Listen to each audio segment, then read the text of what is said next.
माँ, मैं कह रहा हूं ना कि मैं सपना से ही शादी करूंगा, वरना मैं जिंदगी भर कुंवारा रह जाऊंगा और ये मेरा आखिरी फैसला है। और अब इस बारे में मैं आपसे आगे बहस नहीं करूंगा। तभी आकाश की मम्मी नीलम जी ने कहा, बेटा, तू समझता क्यों नहीं है? हमने तेरे सामने सपना की जन्म कुंडली पंडित जी को दिखाई थी ना, और उन्होंने सपना की कुंडली में मांगलिक दोष बताया है। और अब तू ही बता कि इतना सब कुछ पता होते हुए भी हम तेरी शादी एक मांगलिक लड़की से कैसे कर सकते हैं? क्या तू जानता नहीं है कि मांगलिक दोष वाले जीवन साथी की मौत जल्दी हो जाया करती है? इसीलिए बेटा, मैं तुझे समझा रही हूं कि तू भूल जा सपना को। नीलम जी ने आकाश को बहुत समझाया कि वो सपना को भूल जाए, मगर आकाश का कहना था कि जब मैंने सपना से प्यार किया था, तब मैंने उसके साथ प्यार करते हुए जन्म कुंडली का मिलान नहीं किया था, और ना ही मैं इन रीति रिवाज और इन मिलानों को मानता हूँ। इसीलिए अब बस मैं शादी करूंगा तो सिर्फ सपना से, वरना मैं शादी ही नहीं करूंगा, और ये मेरा आखिरी फैसला है। और ये कहकर आकाश गुस्से में अपने घर से बाहर चला गया।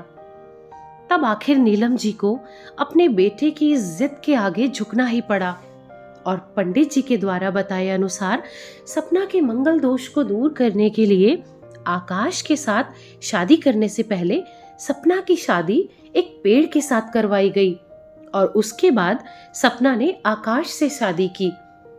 सपना दुल्हन बनकर आकाश के घर आ गई, मगर नीलम जी को सपना का मांगलिक होना अभी भी खटक रहा था, क्योंकि वो अपने बेटे के भविष्य को लेकर बहुत ही ज्यादा दुखी थी और बहुत ही ज्यादा डर में थी। इसीलिए नीलम जी सपना को दिल से नहीं अपना पा रही थी, और घर में कुछ भी परेशानी आती तो उसका दोष हमेशा सपना को ही दिया जाता था। लेकिन सपना पढ़ी लिखी संस्कारी लड़की थी, और वो अपनी सासू माँ से मिले इन बेवजह आरोपों को अपने दिल से कभी भी नहीं लगाती थी। और ऐसे ही ससुराल में सपना के दिन कट रहे थे। एक दिन आकाश ऑफिस से थोड़ा जल्दी घर आ जाता है। तब नीलम जी ने उससे पूछा, बेटा, आज तुम ऑफिस से जल्दी कैसे आ गए? तब आकाश ने बताया कि माँ, आज सुबह से ही पता नहीं क्यों सिर में बहुत दर्द है और पूरे शरीर में कमजोरी सी लग रही है, इसीलिए ऑफिस में काम करने की हिम्मत ही नहीं हुई मेरी। तब नीलम जी ने आकाश से कहा, चल बेटा, जल्दी कर, हमें डॉक्टर के पास चलना चाहिए। तब आकाश और नीलम जी डॉक्टर को दिखाने गए, और डॉक्टर को दिखाने के बाद मालूम पड़ा कि आकाश को पीलिया हो गया है। आकाश और उसकी माँ जैसे ही घर वापस लौटे तो नीलम जी ने सारे घर को सिर पर उठा लिया और कहने लगी कि जब से ये लड़की हमारे घर आई है ना, तब से ही हमारे घर में परेशानियां और बीमारियां भी ये साथ लेकर आई है। इसके तो कदम ही अशुभ हैं। अब देखो, इसका मांगलिक दोष हमारे बेटे पर भी असर करने लग गया है। कल को अगर मेरे बेटे को कुछ हो गया तो इसका जिम्मेदार कौन होगा? अपनी सास की ये बात सुनकर सपना को बहुत दुख हुआ। वो सोचने लगी, क्या मांगलिक होने से क्या किसी को पीलिया होता है? तभी सपना ने कहा, माँ जी प्लीज, अब आप मुझे और कितना नीचा दिखाएंगी? आज तक मैं चुप रही और आपकी सारी बातें सुनती रही, क्योंकि मेरे पापा ने मुझे यही सिखाया था कि बड़ों के आगे ससुराल में कभी भी जवाब मत देना। मगर माँ जी, आज तो आपने हद ही कर दी है। अगर मैं गलत के खिलाफ आज भी नहीं बोली ना, तो मैं जिंदगी भर खुद को माफ नहीं कर पाऊंगी। माँ जी, अगर आप पंडित जी पर भरोसा ही नहीं करती थी तो उनके कहे अनुसार आपने सारे मांगलिक दोष निवारण की विधियां क्यों करवाई? क्यों पहले आपने मेरी पेड़ के साथ शादी करवाई? दोष मेरा मांगलिक होना नहीं है, बल्कि दोष तो मेरा आपकी बहू होना है, क्योंकि घर में जाने और अनजाने में अगर कुछ भी परेशानी आती है तो आप उस परेशानी को सीधा मुझसे ही जोड़ देती हैं। और जब कोई सास अपनी बहू से सिर्फ नफरत कर रही होती है ना, तब ये बहू दोष बहू बेटे को नहीं, बल्कि पूरे परिवार को ही परेशानी, दुख और तकलीफ में डाल देता है। और माँ जी, प्लीज बुरा मत मानिएगा, क्योंकि इस बहु दोष से मुक्ति भी सिर्फ एक सास ही दिलवा सकती है। बहू को अपनी बहू माने, उसे दिल से अपनाए, उसे भी सम्मान दे और अपनी बहू को ये महसूस करवाए कि वो भी तो इस परिवार का सदस्य है। नहीं तो बहु दोष मांगलिक दोष से भी कई गुना ज्यादा पीड़ादायक हो जाता है और सभी के लिए।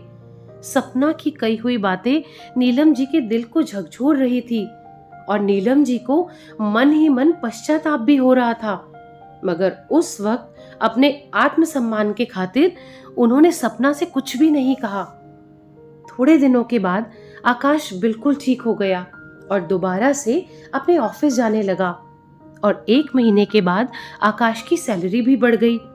तब उसने घर आकर इसका सारा का सारा श्रेय सिर्फ और सिर्फ सपना को दिया।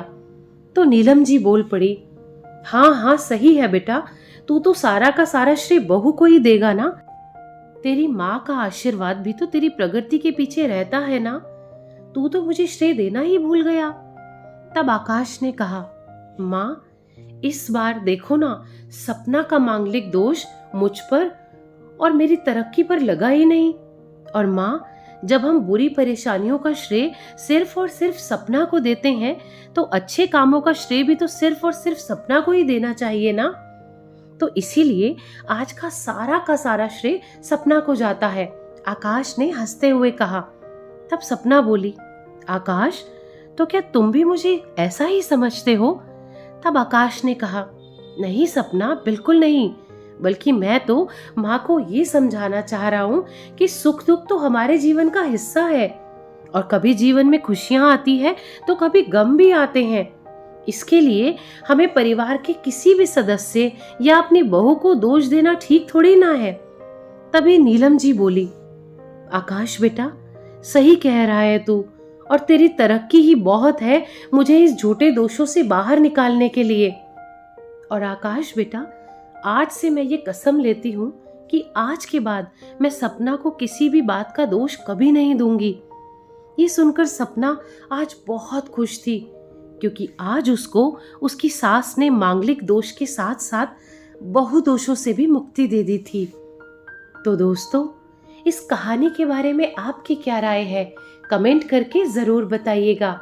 और ऐसी ही दिल को छू लेने वाली और प्रेरणादायक कहानियां सुनने के लिए इस चैनल को सब्सक्राइब करें।